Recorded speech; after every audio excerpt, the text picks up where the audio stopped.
Hey y'all! So I have been working on this one for about a week now. It took a little bit of time to do all the research and gather all the material. But I want to show you all why I believe that Jonathan Lee Riches is the ultimate true crime tragedy parasite. Yes, different from tragedy pimp. I know that's the preferred term around here, but I prefer parasite. The definition of a pimp is to make use of, often dishonorably, for one's own gain or benefit. So I understand why pimp is used, and the saying, tragedy pimps, I get that. But parasite makes a lot more sense for me, because the definition is an organism living in, on, or with another organism in order to obtain nutrients, grow, or multiply, often in a state that directly or indirectly harms the host. But it's also the second definition that I really think sticks. Someone or something that resembles a biological parasite in living off of, being dependent on, or exploiting another while giving little or nothing in return. I saw Jonathan had posted this video last week, and I gave it a chance. I truly did. And for those who don't know Jonathan's past, you might think, oh, what's the big deal? He just went to Sandy Hook to share the memorial and everything that happened there. But it's a lot deeper than that. So it says, welcome to the memorial honoring the lives of the victims of the December 14th, 2012 shooting at the Sandy Hook Elementary School. This is a special place of quiet and reverence, place for the families of the victims and for the community to reflect and remember. Encased within the stone is the sacred soil created from the many items left in the spontaneous memorials throughout the town on the days following the tragedy. After reading the plaque, all Jonathan does is walk you down and show you the memorial and read off the names. I kept waiting for it, for the apology that never came. At the end of reading off all the names of the victims, he said that he was praying for them, and I want to believe that, but I just can't. I'm sorry. It felt like to me he was exploiting them all over again. It might have been in a little bit different way than it was over 10 years ago when he exploited them the first time, but it feels like he exploited them nonetheless, using them solely for content, nothing informational or educational at all about the visit, and more importantly, no apology whatsoever for what he did 10 years ago. I know he did all the legal stuff beforehand and the fishing and all that, and we'll get into it. But to me, Sandy Hook is where he perfected his true crime parasite trolling career, and it's just spiraled since then. For us to fully understand how Jonathan got to this trolling parasite entity that he is now, we're gonna have to go back to the beginning. And everything that I'm reading, the articles will be referenced in the description under this video. Some of the articles are no longer available, but their newspaper or their affiliate will be linked also. In the early 2000s, when the less affluent, the technologically unsophisticated, and the simply reluctant masses were just starting to find their bearings online, Jonathan Lee Riches helped develop the identity theft technique known as phishing. He was in his mid-20s, living in Florida, and collaborating with teenage chat room acquaintances in Texas, who used spam emails to trick victims into disclosing personal information. Rich's role was to monetize the data, which he accomplished by seamlessly navigating the online and offline worlds. In contemporaneous news accounts, investigators describe the way Riches would stroll into a bank, flash fake identification, and coolly impersonate his mark, convincing tellers to hand over thousands of dollars in cash. The consequences reverberated widely. By the estimate of the FBI, the group charged more than $1.4 million to accounts opened in the names of about 2,000 people. Rich's own parents, who live in a small town in Pennsylvania, served probation for failing to fully cooperate with investigators. He was sentenced to 125 months in prison for fraud and conspiracy. Riches kept up a steady legal correspondence on his case. In March of 2006, from a medium security prison in South Carolina, he filed a motion seeking the return of confiscated assets, including 23 new PlayStation video games, a commemorative Super Bowl football, 66 new shirts with tags, I wonder if they all said media, a plunger, a subwoofer, and a box of life vests. The document drew little attention or sympathy, and a judge ordered the items forfeited to the FBI for donation to Goodwill. In hindsight, though, his signature on the sworn statement, Jonathan Lee Riches with the copyright symbol at the end, signified the start of an improvisatory publicity campaign. He used the copyright symbol that same month in a 9-page conspiracy complaint seeking damages of almost $400 trillion, backed by gold or silver. Filing his suit in the Eastern District of Pennsylvania, he named several hundred defendants, including President Bush, Pope Benedict XVI, Bill Gates, and Kofi Annan. Rich's lawsuit was eventually dismissed on the grounds of failure to pay a $250 filing fee. But a more pretentious result did emerge. His work had been sucked into the internet's slipstream with viral results. At this point, we are in the middle of 2006. At this point, his image begins to appear regularly on legal blogs such as Dreadnought, Above the Law, and even the hard-hitting Smoking Gun. One blogger called him America's favorite serial litigant. Over the next 6 years, he became a world-class irritant by filing absurd, frivolous, pro se lawsuits. He filed thousands of them against anyone and everyone. The Kardashians, Kanye West, whom Rich is accused of running a secret Al-Qaeda camp, Belichick, Michael Vick, anyone. So prolific a litigant was Rich's that he became a one-man burden on the federal court system, a troll tagging the docket forever. In 2010, federal prosecutors won an unprecedented and possibly unconstitutional nationwide injunction against him to prevent him from suing, claiming that if he weren't stopped, the government would suffer irreparable harm. Riches immediately bypassed the injunction by slipping a batch of lawsuits to a soon-to-be-released inmate to file on the outside for him. The prison cracked down hard after this. No paper in his cell, no stamps. This only caused Jonathan to go on a hunger strike in protest. After 22 days, the warden had him force-fed through a tube. This just shows his dedication to misinformation. Jonathan was different. He trolled harder, unafraid to use his name and face, often shunning a keyboard in favor of real-world trickery, all of which made him a more effective hoaxer. Now, I obviously cannot mention every single lawsuit because there are thousands, but the next couple I think are very important to mention. I would say it helps us understand Jonathan, but I don't think there's any understanding this guy. But it gives us some insight into the type of individual that Jonathan is, and it shows us the lengths that this man will go to effectively hoax, troll, parasite a situation, a tragedy. It's truly sick. In 2011, he sued Jared Lee Loughner, the defendant in the shooting of Congresswoman Gabrielle Giffords. His reasoning was, and I quote, "I'm in fear that if the defendant transfers to FMC Lexington, he will be placed in solitary confinement, where I'm currently being illegally detained and possibly being my cellmate, in which he could use his bare hands or a prison shank to kill me for being a moderate Democrat." In his suit, Jonathan includes a 4-page handwritten story of how he had to smuggle his complaint out of prison. It's a complicated story. It involves ants and pigeons. In 2016, Jonathan will end up circling back to Loughner and impersonate him to sue someone else. But we'll get to that a little later. This brings us to Jonathan's release from federal prison in April of 2012. He was ordered to serve 5 years of probation, participate in any mental health treatment deemed necessary by his parole officer, and pay restitution of $92,680 at a rate of $200 a month. In legal filings, he pledged to capitalize on his fame by running legal workshops and selling t-shirts. He went home to live with his parents in Pennsylvania, but his parting shot,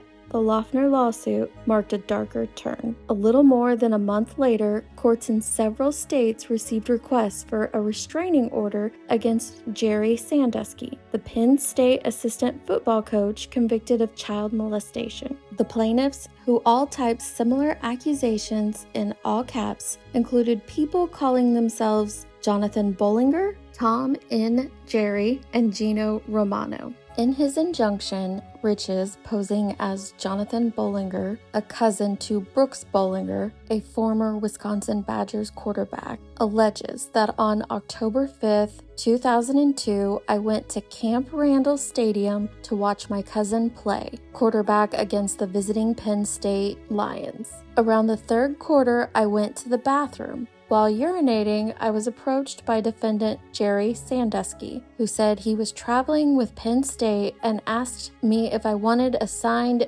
Joe Paterno autograph, and I told him to leave me alone because I was peeing. And Sandusky said to me, "Let me touch it," and reached in the urinal and grabbed my penis, further saying to me, "Let me make your sexual fantasies come true." I told him, "Stop molesting me, and I'm reporting him to the police." Sandusky then left but gave me a fair warning. "If you tell a soul I touched your penis, I will kill you," and left. Then after the game, I told my cousin Brooks, head football coach Barry Alvarez, Brian White, and Kevin Cosgrove, who the coaching staff told me they are friends with Sandusky and won't help me. I have suffered emotional distress since. I fear Sandusky is going to kill me. I seek a restraining order. Respectfully, Jonathan Bollinger. This completely fabricated injunction, ladies and gentlemen, was manufactured by the man who now covers missing children's cases.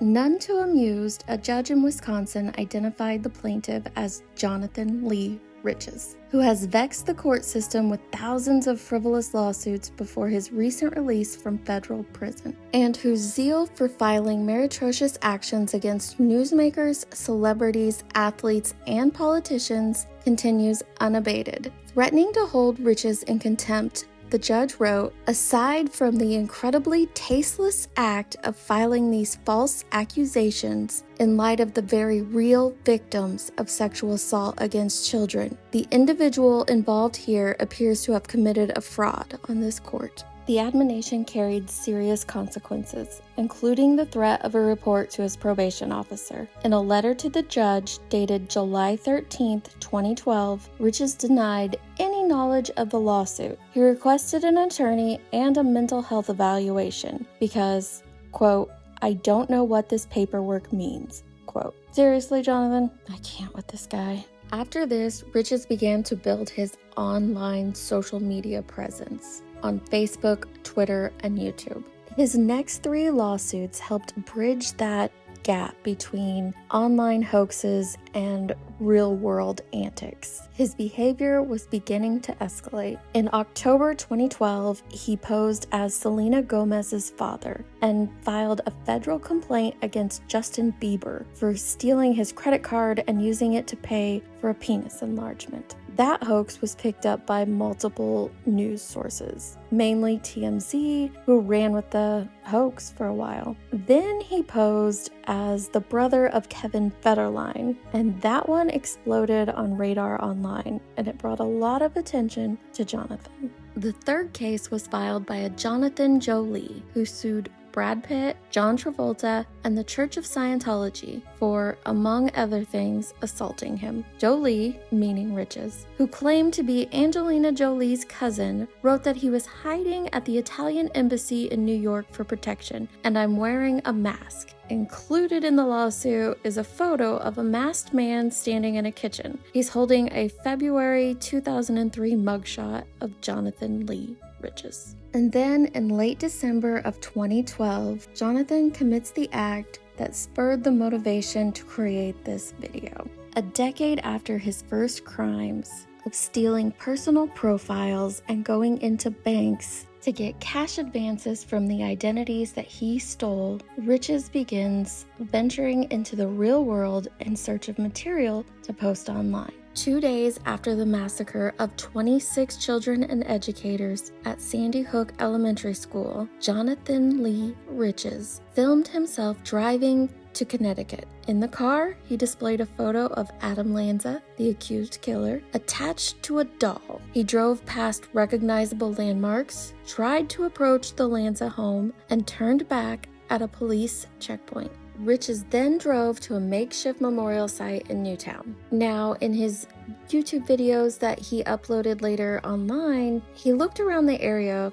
for a while first. It then goes back to the memorial site where he identified himself to reporters as Jonathan Lanza, uncle of the school shooter. It was reported by the New York Daily News and other media outlets. He told journalists that the killer had been taking Fanapt, an antipsychotic drug prescribed for the treatment of schizophrenia. As photographers snapped away, Riches dropped to a knee and feigned praying for the young victims. Of course, as we all know, this was completely fabricated. Riches has no connection whatsoever to Adam Lanza, and he used this tragedy, this traumatic experience for the entire country. It's the worst school shooting, mass shooting in history. And Jonathan Lee Riches used that tragedy like a parasite. He exploited the hell out of it, and he was proud of it. Heels in the Air has this audio from a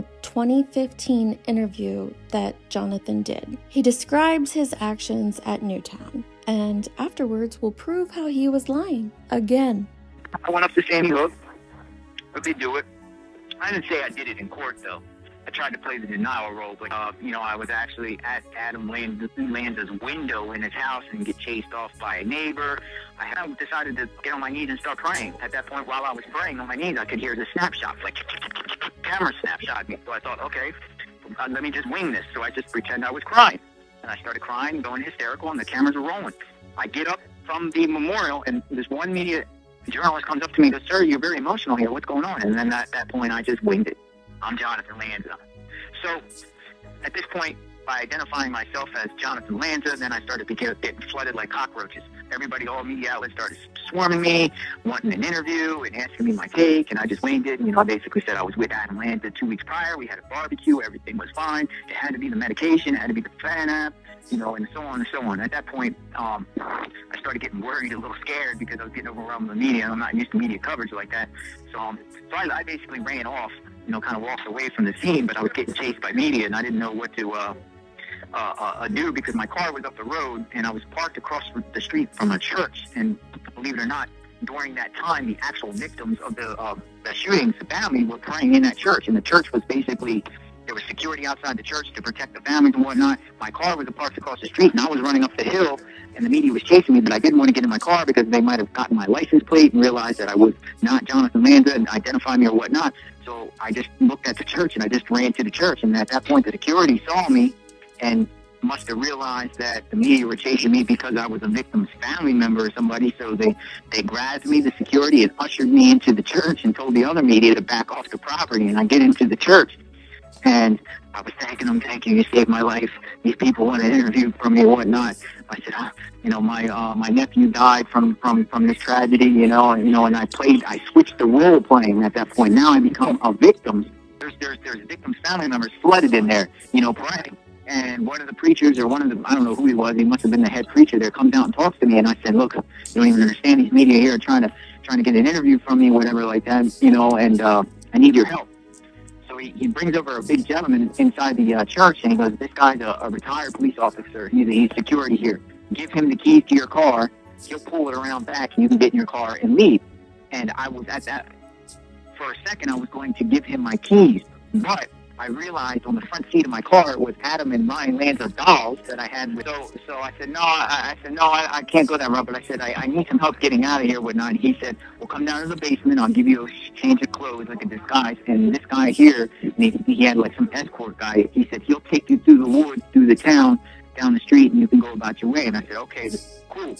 So I put on a different outfit, went out the back door of the church, and we started walking in the woods. And then I realized how, this is ridiculous, this is cold, whatever. So I just gave my keys to the guy that they had with me. I said, "Look, dude, here, just take my keys. This is my car. It's across the street from the church. Bring it down here right now," whatever like that. I got lucky because on my front seat, the dolls were there, but I had a towel over the dolls. So he didn't get to see the dolls. So I start driving off. I see the media still outside the church. I drive down to the high school because the word was Barack Obama was going to fly into town and talk to some of the victims' families. He was flying. So I actually parked down the street from the high school and went through the woods up to the high school where there were some media people already camped out there, and I was there for a while. I was there for about an hour or two, but then Secret Service came. They came early before Barack arrived and started sweeping the property. So Secret Service, they asked me up for my media credentials. They asked me who I was, and I told them, oh, I'm media. I'm an independent journalist. And they asked me for my media credentials. I didn't have any and stuff like that, so I got escorted off the property. That was around 4 p.m. that day. This was Sunday, the 16th. The 14th was on a Friday. Sandy Hook was on a Friday, so this was the 16th on a Sunday. It was later on in the day, and I started seeing pictures of me viral online, kneeling at the memorial and whatnot, news programs as Jonathan. But then I guess something happened in the next day or two where people started realizing, I wasn't who I was, and then that started going viral. A lot of these places that put me out as Jonathan Lanza started retracting it. I just think it's amazing that the media would actually put me out there as Jonathan Lanza without me providing them any credentials and, just saying who I am. I mean, that's a classic form of media trolling and incompetence on the media's part, I would say. So that was the deal. Basically, I posted the videos up on the Facebook, local police department. I don't know, some way, somehow, I get some calls now to my police department that says the videos are all mine. And then I'm just taking a shower. I guess it's on the 19th of December. And there's a knock on my door, and there's about 20 police officers at my door ready to detain me. And I haven't seen the light of day since. So Jonathan's first lie was that he was at the window of Adam Lanza and a neighbor ran him off. Well, thanks to his own recording, although this is not from him, it's another YouTube channel had it posted, and it was also on a news site. But from his own recording, that's not what happened. Jonathan Lee Riches. And I'm here with my friend Adam and Ryan Lanza. And we are at Bresson Farm Road, and we are going to the neighborhood of 36 Yogananda Street in Sandy Hook, Connecticut. We are going to go to the house of Ryan and Adam Lanza. Okay, I removed the audio and sped this next part up because all he's doing is driving up to Adam Lanza's house with his creepy ass dolls. I wanted to leave the audio on the first part to prove to you that it is in fact Jonathan Lee Riches. You can tell that from his voice, but there's also a part coming up where I will freeze it and you can see his face. So we know it's the day he went to Sandy Hook. He's attempting to go up to Adam Lanza's house. He gets turned down by law enforcement, other people protecting the house, and asked to leave. There is no neighbor. He didn't go up to any window. He never even got out of the car. Just more fabrication from Riches. Everything this man does is a made-up story. Well, I just got kicked out. Guy told me to turn the camera off. We just got kicked out.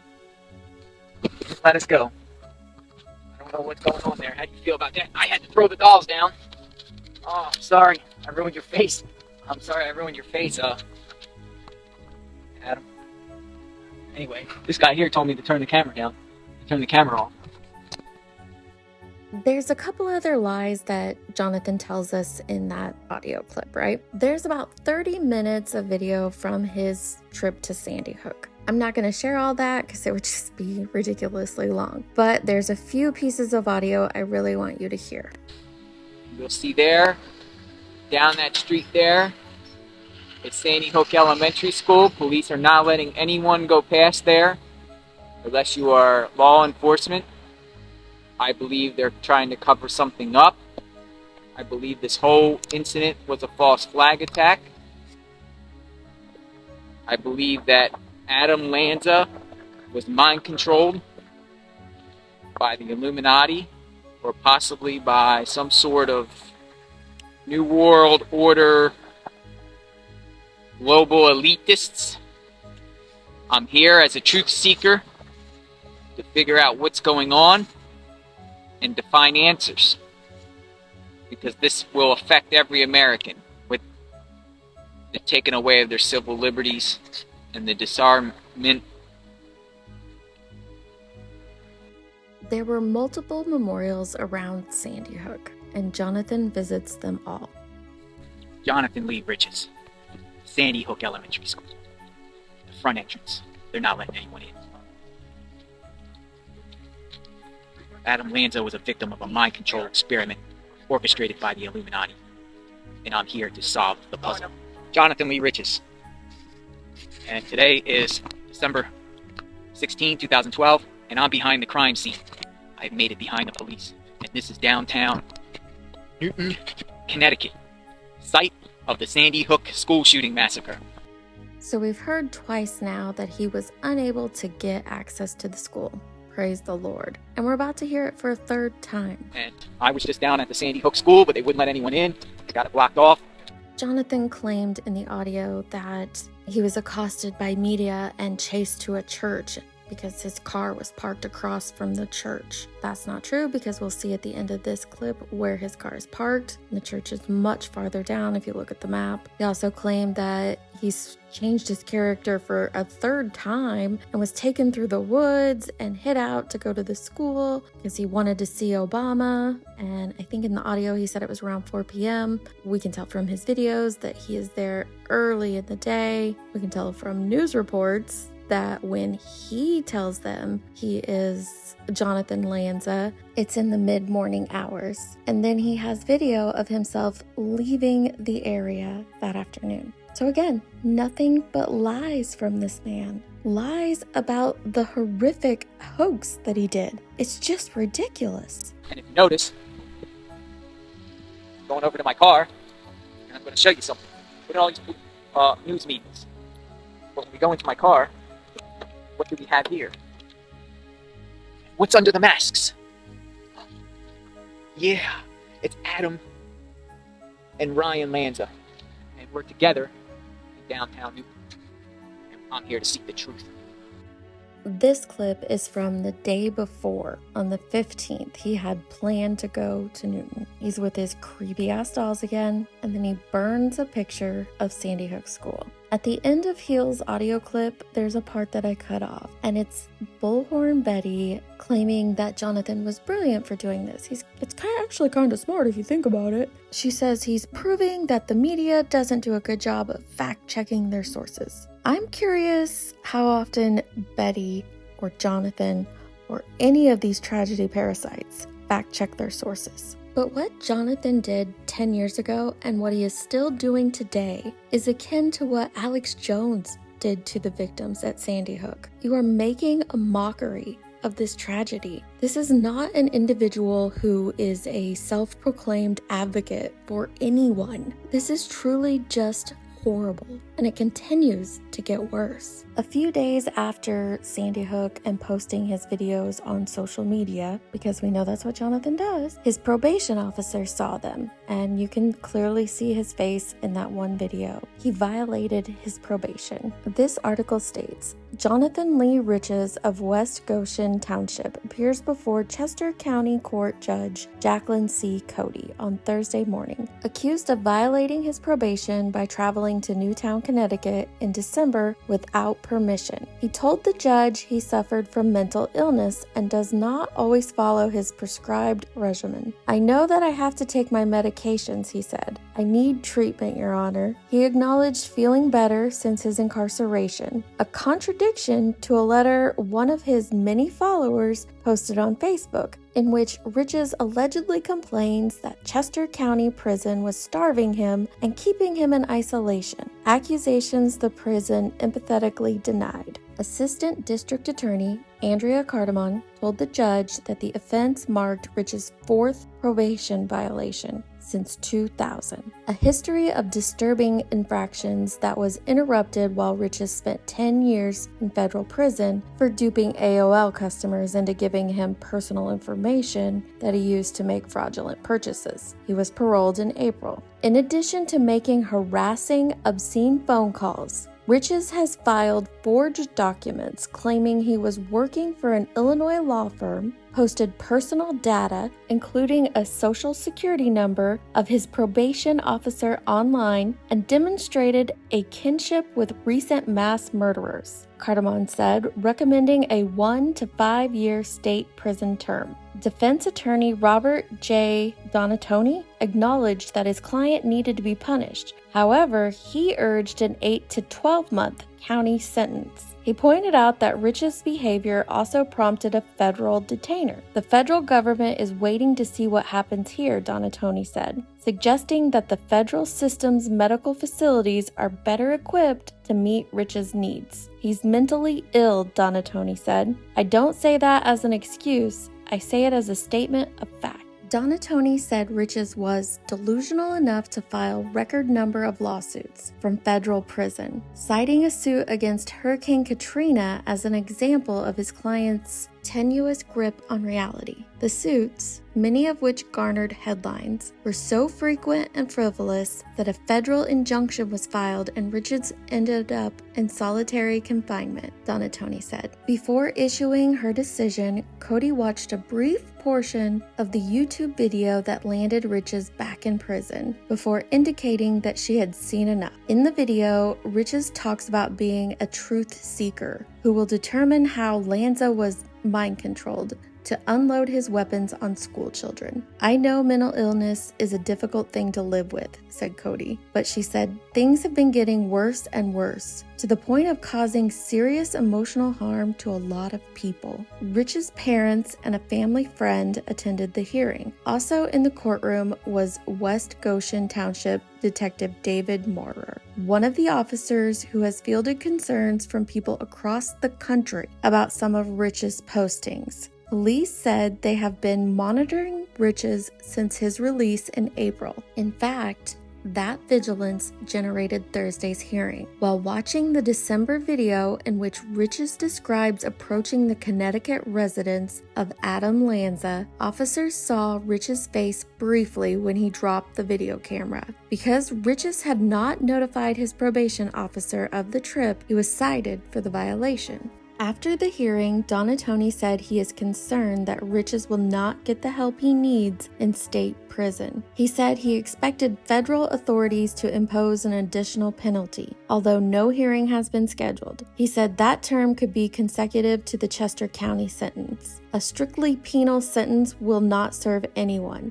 He's seriously mentally ill, said Donatoni. He needs to be in a place where he can get treatment so he doesn't get worse. Cardamon said she was pleased with the sentence, in particular because it prioritizes the need to protect the public and the community. She said both Chester County and the federal authorities have been attempting to address Mr. Rich's mental health needs for over a decade. The sentence imposed by the court today ensures that the community will be protected while these efforts continue. I don't take the claims about Jonathan's mental health lightly. However, I also don't take what is happening to these victims lightly either. And maybe you're saying the same thing that Betty says here.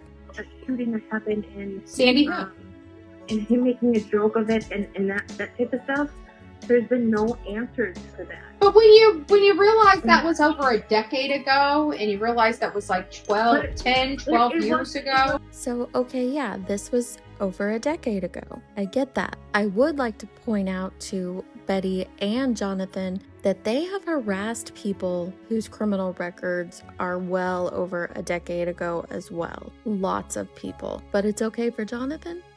Let's go ahead and see what he's done since then, though. Has he changed his behavior? Jonathan spends 3 years in prison for that parole violation. I can't find much on him during his time in there until the very end. On March 18th, 2016, Rich's knowingly and willfully made, used, and filed a false and fraudulent writing and document falsely and fraudulently posed as Jared Lee Loeffner. In the phony lawsuit, Rich's sought $25 million in punitive damages from Giffords for emotional and psychological distress. While posing as Loeffner, Richards said Loeffner was illegally incarcerated based on false statements by Giffords. He also couldn't help himself, and he had to get involved in filing a lawsuit on behalf of Jason Dalton, the Kalamazoo spree shooter. Multiple media outlets reported about the jaw-dropping $10 million suit that Jason Dalton,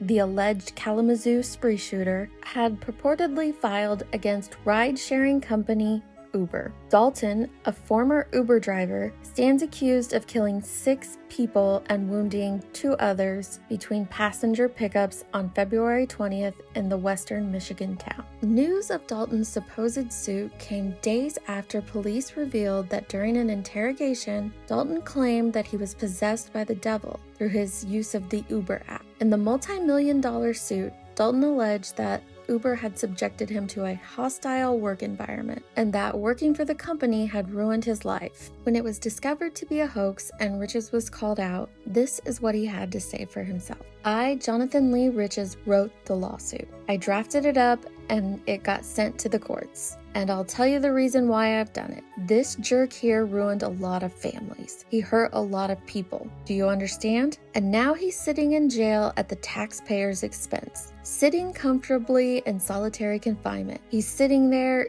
eating commissary and just sitting nonchalantly. Well, it ain't happening. I'm speaking up on behalf of all the victims of this tragedy. My intent was to file the lawsuit, not necessarily to fool the media, but I wanted to create a lot of hostility towards Dalton. He's sitting in prison comfortably. You know, if you file a bunch of lawsuits in an individual's name, the clerk of court and the court will pretty much authorize the prison to take $350 out of that person's account because they have to pay the filing fees. This is in reference to the 1996 Prison Litigation Reform Act. So what I'm trying to say is, the more lawsuits that get filed in Jason Dalton's name, the clerk of court and the courts will send a notice to the jail or the prison, wherever the individual is, authorizing them to take $350 out of the prisoner's trust account. Therefore, Jason Dalton can't get no commissary because his account will be frozen.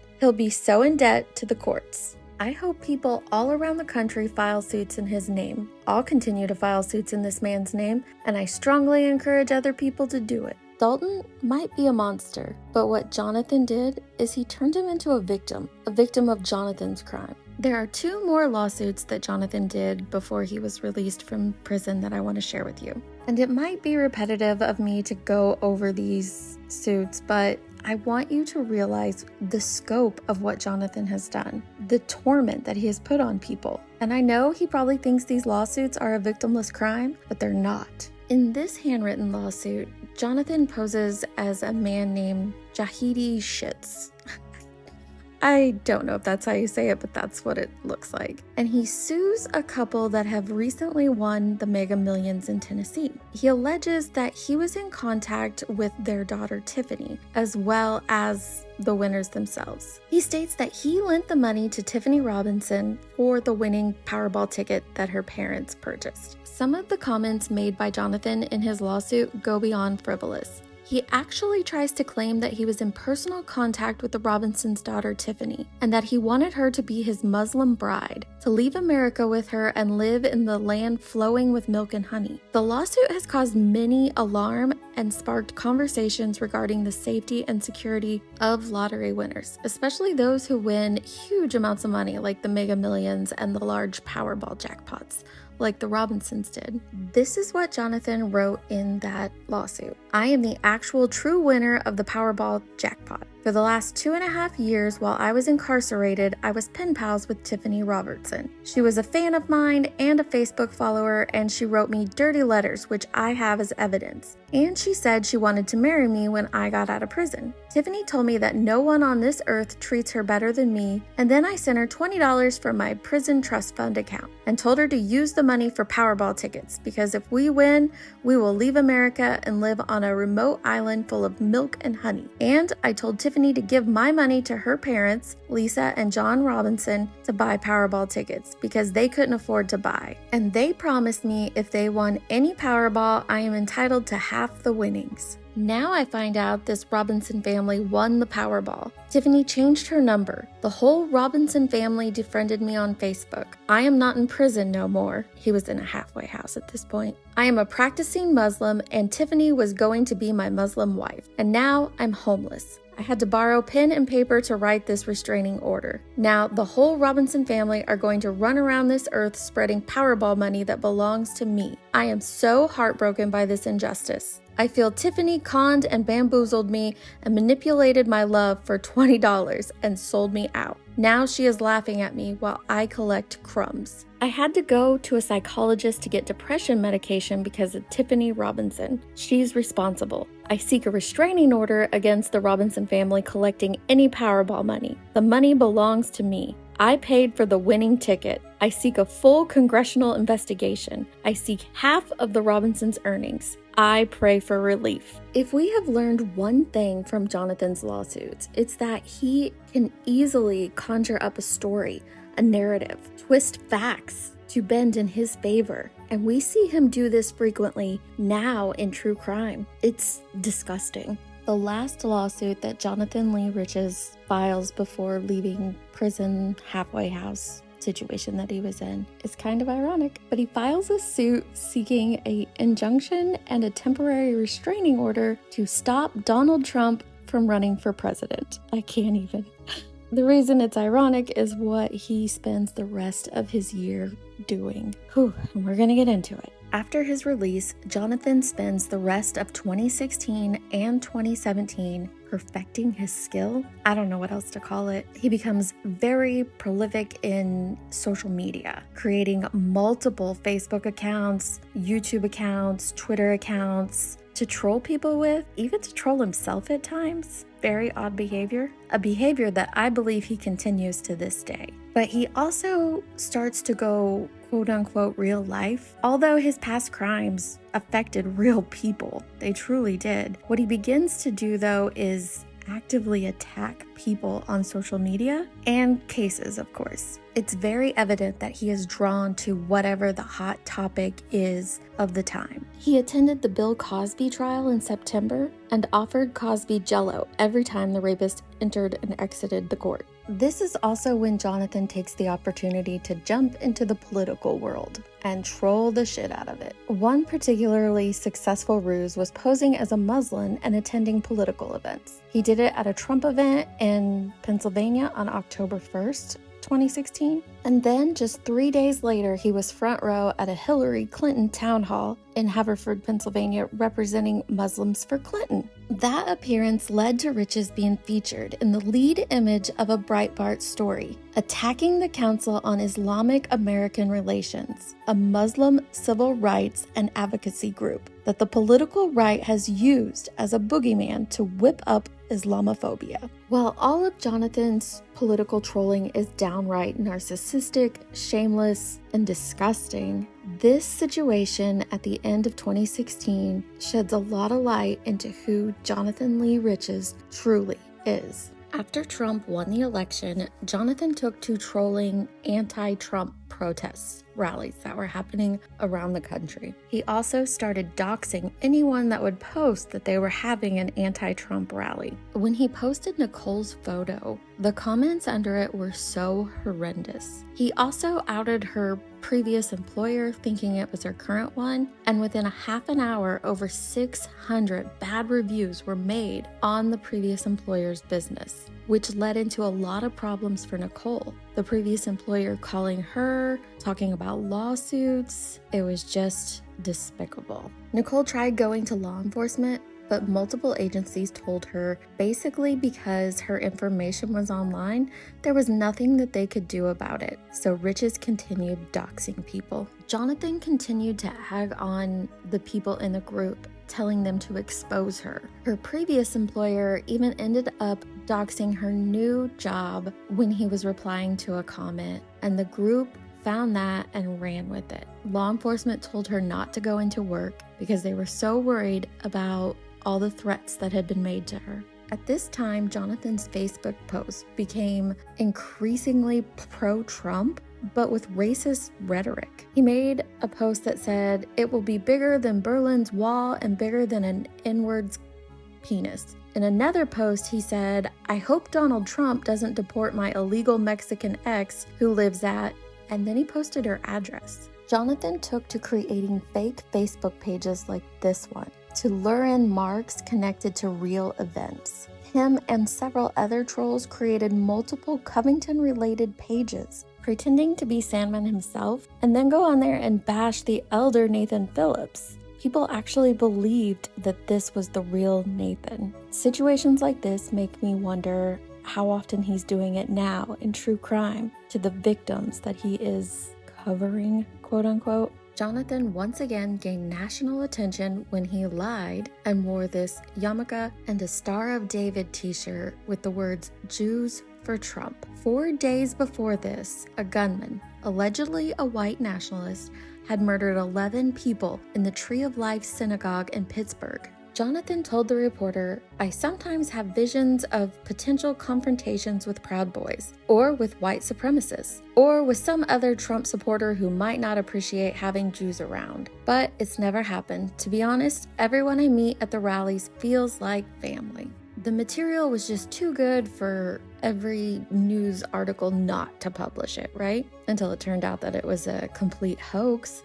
And a few days later, the New Yorker had to take the article down when they found out that Jonathan Lee Riches was indeed not Jewish. In November, Riches released a book about his litigation exploits called "Nothing is Written in Stone." One of his co-contributors also writes for white nationalist publications. In 2019, Luke O'Brien, a reporter for the Huffington Post, does an interview with Riches where he answers some questions for him. I think it's important to go over these answers again just to give us a little insight into this bizarre mind. Luke asks, "How long were you in prison?" Riches says, 10 years. Got out, and then I went to Sandy Hook and left the state without permission. So I violated probation. I got 3 years for a violation. I actually went up there like a conspiracy theorist to see what was going on. I just thought it was fascinating to go there. I actually got on my knees and prayed at the memorial. Then I got up and some reporter was in my face. Then I just winged it. I just said, "My name is Jonathan Lanza. I'm the uncle of the shooter and I'm here to give respect to the victims' families." Then, next thing I know, I get bombarded by media people. "You're the uncle of the shooter? Oh my God, oh my God." They're putting cameras and microphones up in my face. I gave like a press conference there. I drive home. Next thing I know, my phone's blowing up and everybody's telling me I'm on the news as the shooter's uncle. So this is the third story we have heard out of Riches about the Sandy Hook situation. I'm guessing none of them are the truth. He just fabricates bullshit on a daily basis, it appears. I don't get what his reasoning is, though, behind it. Is it truly just a mental health issue, or is there some other sick, twisted thing happening here? After the Sandy Hook stunt, you were in prison for 3 years? Yep. At that time, I stopped the lawsuits and I shifted towards the Pennsylvania right to know law, which is like the Freedom of Information Act, but on the state level. I just kept submitting them and submitting them. Like, I want to know Taylor Swift's educational record. Every department in Pennsylvania. I want to know how many gallons of milk your milking department made in the month of blah, blah, blah. Just stupid stuff. I was just creating a clusterfuck. That was my entertainment when I was in prison. This is a lie because we know for a fact that he filed multiple lawsuits while he was in jail that second time around. But this also shows us he likes to just file FOIA requests for the simple fact of filing them. I don't believe for 1 second that he cares about the people that he's producing content on YouTube. You got out of prison the second time in May, which was coincidental because not long after that, Trump declared his candidacy. Riches replies, "That's where I got fascinated. Because Mr. Trump comes and then is not politically correct. He's just a candidate that I instantly paid attention to. I was looking at the online reactions to him and stuff, and then I trolled off of other people's reactions."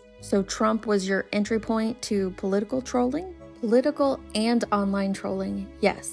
And real life trolling. Once he got the nomination, then that's when I started, especially in Pennsylvania, because Pennsylvania was a hotbed state. So I was going to every single rally with anybody that was a high profile political figure. I went to a Hillary Clinton town hall meeting and they placed me right behind Hillary Clinton as a Muslim for Clinton. I shook her hand and everything. Sometimes the campaigns put people behind a certain candidate if you fit a narrative, whatever, like that. Tell me where and when the New Yorker interview happened. It was at the Fort Myers Trump rally. I was just standing in line as Jews for Trump, and this photographer came up to me. liked my shirt, and started asking me some questions. Wanted to take my picture. He was directing me. He was telling me exactly what to look at, the way I should position myself, which was strange because I never had anybody do that. So he took my picture and gets my information and says a reporter is going to get back to me.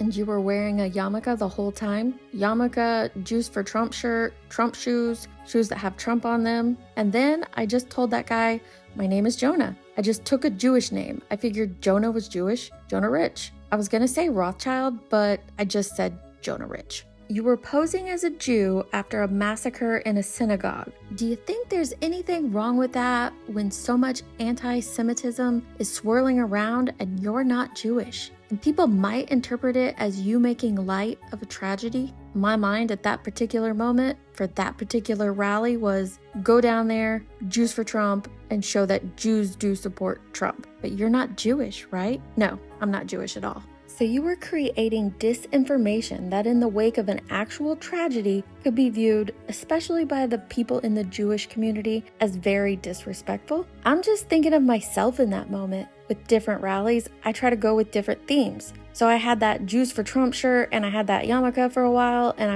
it was just an opportunity to use it at that time. Just the luck that the tragedy happened. I'm like, okay, I'm gonna run with the Jews for Trump because of the tragedy. I don't think about the long-term consequences as far as disinformation or offending anyone, but I understand after the fact that people could be offended. My belief system shows no disrespect whatsoever towards that tragedy. This wasn't 10 years ago, people. This is 4 years ago. What did you tell the New Yorker reporter when he contacted you a few days later? We talked about my life, and I just created a whole story that wasn't even true. I come from a Jewish family. I've been ostracized from the community or from my Jewish community for supporting Trump. The only thing that was real that I told him was maybe close to my name, Jonah Rich, Jonathan Riches, and my age. I'm from Philadelphia. Other than that, everything I told him was complete bullshit. I was telling him I was going to rallies I've never even been to. I was Googling Trump rallies from 2017 to get the time and month right so I could spit it out to him. He did ask me on the phone,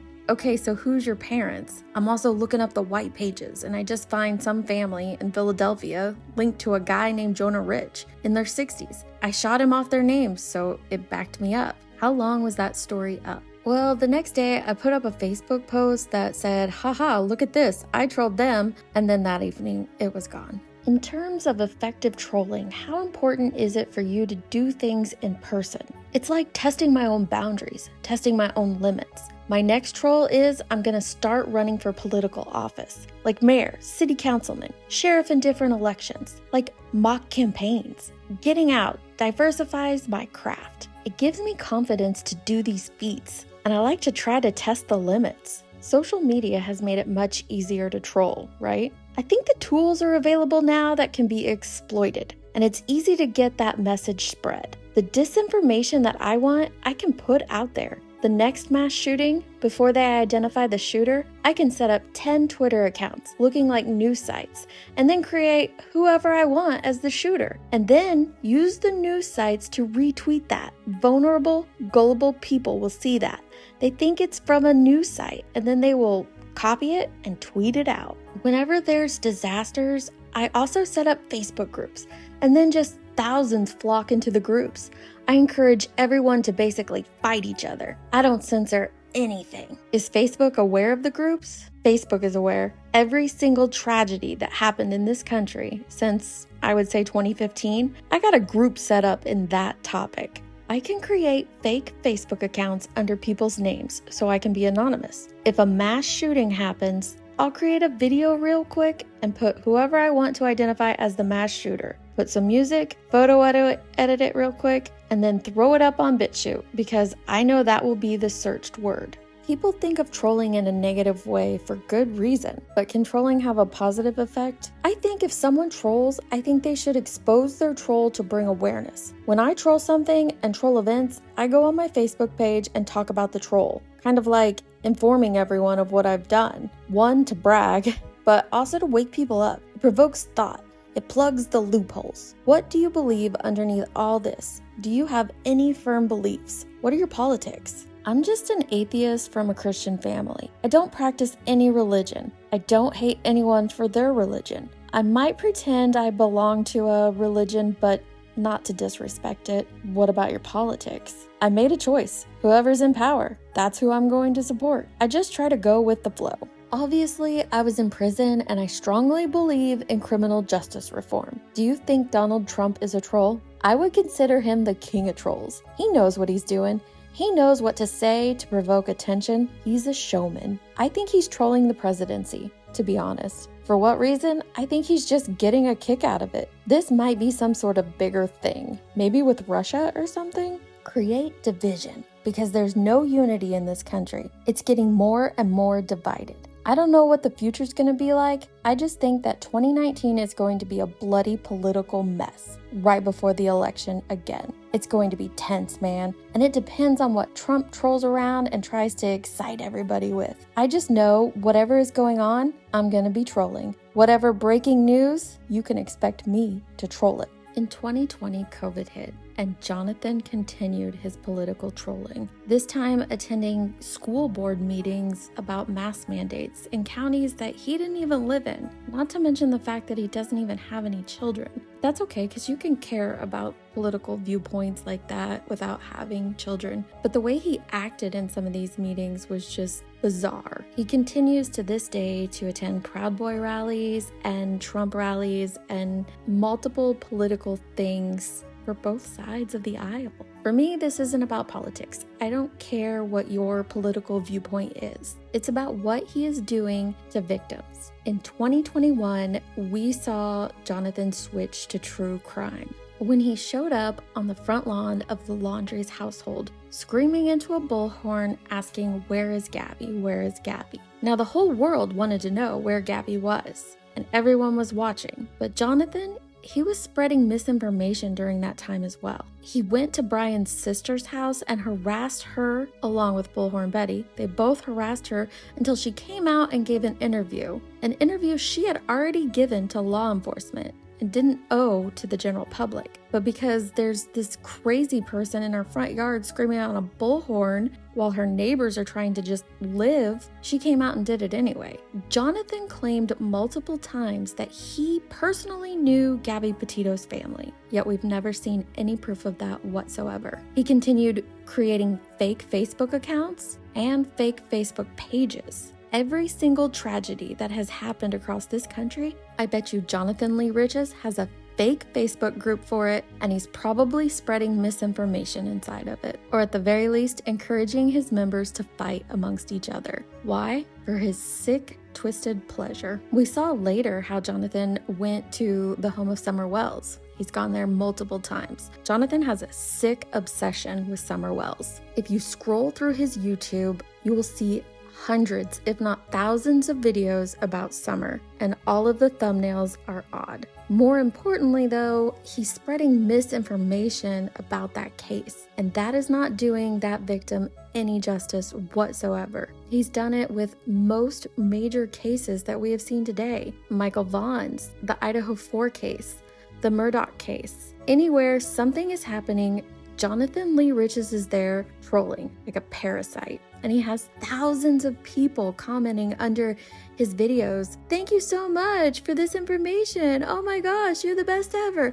What did he do? He told you some narrative that he wants you to believe, and he pointed his hand at it. That's all he did. He continues to dox victims around these cases as well. Right now, his sights are set on Dylan from the Idaho 4 case, and he is going at her at full force, creating narratives and stories that don't make any sense but harm Dylan and her loved ones. For why? I don't believe that it's for super chats or money like other people in this tragedy pimp community.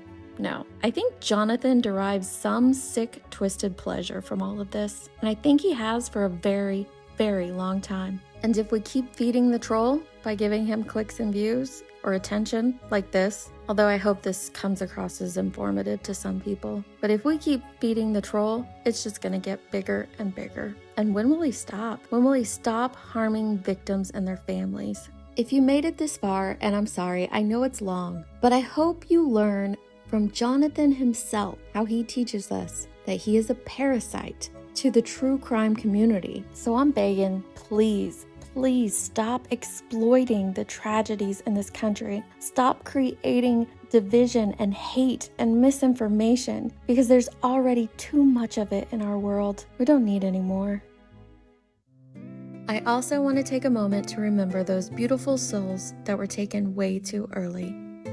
Charlotte, Daniel, Rachel, Olivia, Josephine, Dawn, Dylan, Madeline, Catherine, Chase, Nancy, Jesse, Anna Grace, James, Grace, Anna Marie, Emily, Jack, Noah, Caroline, Jessica, Avael, Lauren, Mary, Victoria, Benjamin, and Allison.